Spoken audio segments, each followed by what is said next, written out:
पाकिस्तान तहरीक इंसाफ का हकीकी आज़ादी मार्च 26 नवंबर को रावलपिंडी पहुंचेगा। किस मकाम पर स्टेज लगाया जाएगा, शुरका कौन कौन से रूट इस्तेमाल करके फैजाबाद पहुंचेंगे, ये तमाम तर तफसीलात बता रही हैं हमारी नुमाइंदा इस्मा शौकत। जी इस्मा।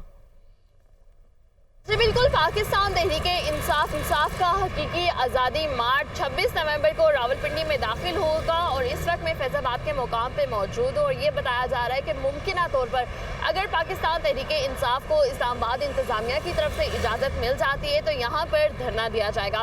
फैजाबाद का मुकाम है ये, और अगर मेरे कैमरामैन मून दिखा भी सकेंगे मेरे अकब पे, ये फैजाबाद का वो मुकाम है जहाँ पर ये बताया जा रहा है कि पाकिस्तान तहरीक इंसाफ वालों का कंटेनर जो है, मुकर्रीन का कंटेनर यहाँ पर लगाया जाएगा। या ये भी कहा जा सकता है कि यहाँ पर जो है वो एक स्टेज बनाया जाएगा जहाँ से मुकर्रीन जो है पाकिस्तान तहरीक इंसाफ के वो एहतजाज में शामिल अफराद जो है उनसे खिताब करेंगे और साथ ही साथ इमरान खान भी यहाँ आकर खिताब करेंगे। बिल्कुल मेरे लेफ्ट साइड पर, मेरे अकब पर जो है वो मरी रोड मौजूद है और साथ ही साथ डबल रोड मौजूद है।